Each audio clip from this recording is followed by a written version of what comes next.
with Daniel Jones?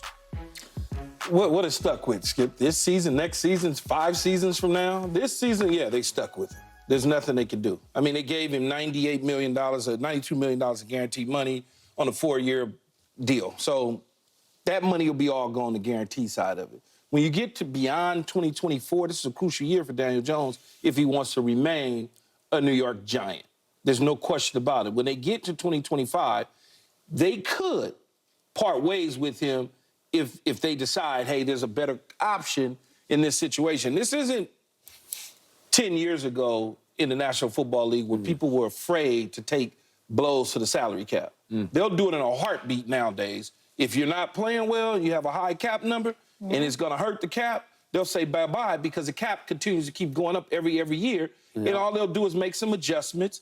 It'll sound big because it's a large cap number, but in the grand scheme of things, it won't affect the roster at all. And I think that their thought process, when they looked at Jayden Daniels and they said to themselves, you damn right we'll trade up. We'll do it right now.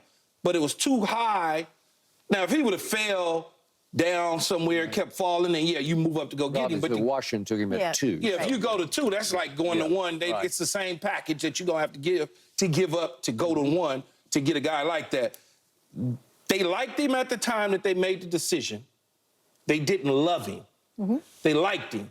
But as I always say, what other options do you have at the quarterback position when you have a quarterback on your team that helped you go to the playoffs and win a game on the road against a Minnesota team that, you know, what do you have? So now you say, okay, well, we're forced and we're faced to have to make a decision on the running back in Saquon Barkley versus the quarterback in Daniel Jones. Both had hit some injury issues. What do you do? Me, for my money, I would have gave my money to Saquon Barkley because I could always, in my opinion, find me a Daniel Jones type quarterback somewhere in the universe. Even if it's a Geno Smith that I could put back there for a couple years, I could always do that at a lesser number. They made that decision because they didn't have enough data on him when they took over. And he happened to play well the year that they got there. So now you go, okay, we just got this guy. He's not our guy, but we can give him a below-market deal, and let's see if he grows with our offense over the next couple years. And if not, we'll go find a guy. So I think 2025, if he doesn't play well this year, is probably his last year. Yeah, I mean, they're not locked into him past this year. I was shocked at all the pearl clutching and the couch fainting, and I can't believe Brian Daboll said that. Of course they would trade up.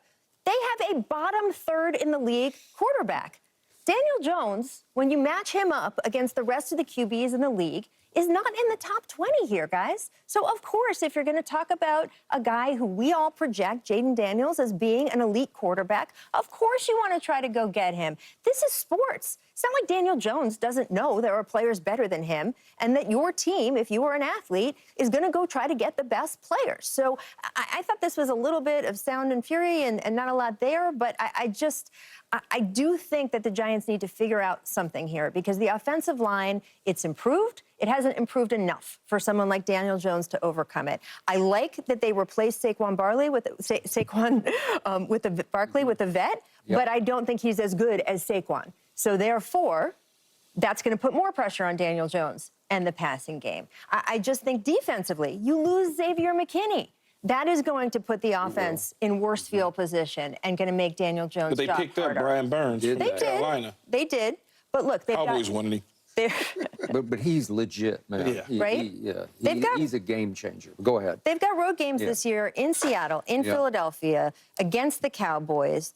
I just think Daniel Jones is not the guy that you're confident he is going to lead us into battle and win all those big games and come up in the big moments. Of course you want to replace him with someone better. But to your point, it's who they've got. They've got an out after this year, and they'll have to see. I mean, the Giants are projected to what, win 7 games this year right now? Yeah. And when you talk about free agency, there's a reason that the quarterbacks never hit free agency if you're the guy.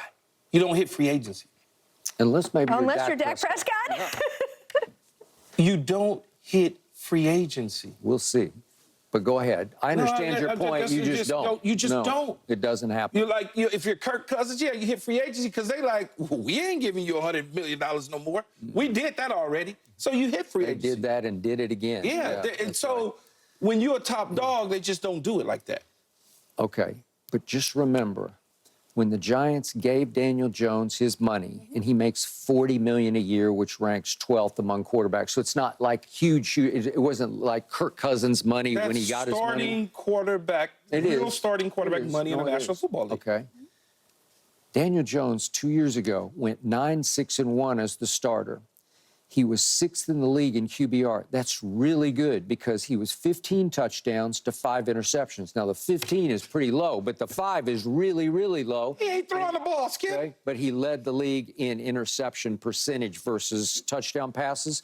So they got all the way to a playoff game against Kirk Cousins, up in Minnesota. And Daniel Jones went up there and lit him up. He goes 24 of 35 for 301. This is a playoff game at Minnesota, and they had a decent defense. It wasn't a bad defense. It was decent. For 301, 2 touchdowns and no interceptions, and he ran the ball in that playoff game at Minnesota 17 times for 78 yards because he could run a little bit. He's not a bad runner. He's not a bad runner. He's not a bad runner. Pick up his feet. Okay, so then they turn right around and go to Philadelphia, and the Eagles were on fire on the way to a Super Bowl. They almost won, and they got bum rushed, man. They got boat raced. It was bad, and he was terrible. He was 15 of 27 for 135, no touchdowns and a pick. He had a QBR of 12, which is on a scale of 0 to 100 is laughably bad, and they lost 38-7. But they had won the game at Minnesota 31-24 because of him. So they said, okay, here's your money. Yeah, you have to. Because you kind of feel like can we do much better than this? Available. Yeah, right. So you can't. Well, you want Mitch Trubisky? Like, what do you want? Yeah, right. He's better than Mitch Trubisky. Exactly. So you have to pay him for those couple years at the 12th spot at $40 million a year. Okay. That's it. Now, it's a big year for him. Skip, if he goes out there and he plays extremely well, they'll go to that 24 and 26 contract years and tear it up, push some of that money forward, extend him out a little bit more. Yeah. He can help himself. Okay. He can. He's got to stay healthy, though, too. Yeah, oh, absolutely. Because that's one of the other big things. ACL tear, and he's injury prone. I mean, it's beyond that, right? I mean, we've seen multiple injuries with him. You know what knocked out of him well, because of the offensive line, and he takes off running. And the offensive line, again, it's improved. And he doesn't Has it improved? He doesn't get down. He tries to run over linebackers. Yes. Okay, so Keyshawn, as you well know, just about everything that comes out of my mouth on this show, about the Cowboys. I'm saying it through metallic blue lens glasses, right? And I defend Daniel Jones, and then I sort of sit back and slap myself. Week 1, we went up there and won 50-0, blah, blah, blah. But I defend him because we are, or let me say, he is 1-6 against us. 1-6, and the one time he beat us was at the end of the 2020 year when we went 6-10. The final road game we lost up at Meadowlands against Daniel Jones, and the immortal Andy Dalton was our quarterback. So it's like that's all. And we did go up there to start the year last year, and we beat him 40-0 in that 40, game. I said 50-40. Yeah. Felt like 50. It was 40-0, and in that game, he threw for 104 yards and had a QBR of 9 in that game. So maybe I defend him because I love him. You know, like I need him to stay there. I need 2 wins the punching bag? because I'm not sure we can beat anybody else in the division. Listen, Washington is starting to scare me because they're looking more and more legit. And if your guy is your guy, if he is that guy, I'm gonna tell you right now, I'm gonna scare you a little bit more, Skip. I call myself an instant evaluator. I have very good. No, you do. You know, I can see. I watched enough clips of him over the last couple of weeks in camps. Yep. He's gonna be all right. Okay. Y'all in trouble. Yeah. With him and Jayden Daniels at the quarterback position, y'all in trouble. Okay, and obviously, and if they pick up Brandon Ayuk in a trade, that's going to be even more trouble. I do not believe the 49ers will trade him. I don't know if they will or they won't. Depends on what you're giving me. Okay. Everything is for sale. But did you see Ayuk's TikTok the other day? No. He put on his social media some some Commanders. I grew up in Washington, D.C. Okay. It takes Everybody makes that mistake. takes a long time to get over this. Me too. He put up Commanders practice film. He put that up on his TikTok. So he's getting ready to fight his way out. Oh, I mean, he's already asked for a trade. Yeah, but everybody asks for a trade. That doesn't mean they're going to trade you. They always ask for. Debo Samuel asked for a trade, and guess what? Yes. He plays for the 49ers. Yes. But yes, there's no question that either way, the Redskins are going to be the Commanders. When you start to take the approach that Brandon Ayuk has taken with whatever, scrubbing your social media, putting up another team's stuff, and openly talking about teams that you want to play for, it kind of burns a little bit to the organization, and they say, you know what, we can find that guy. And they drafted a receiver, too. They drafted him in the first round? Yeah, so I wouldn't be shocked if he would be a 49er. Okay. Well, because he was at Arizona if he was State. A commander? I mean, I'm a commander. Yeah, Remember, he was at today. Arizona State with Jayden Daniels. Yeah. He was. So there's a relationship that's yeah. there. So I wouldn't be shocked. Okay. But so, wouldn't you trade Jayden Daniels for Daniel Jones if you could just snap your fingers? yeah. Would I do it right? So Sure, why I are we would. so Okay. crazy that yeah. Daboll said that? I mean, I don't Well, because you just gave a quarterback.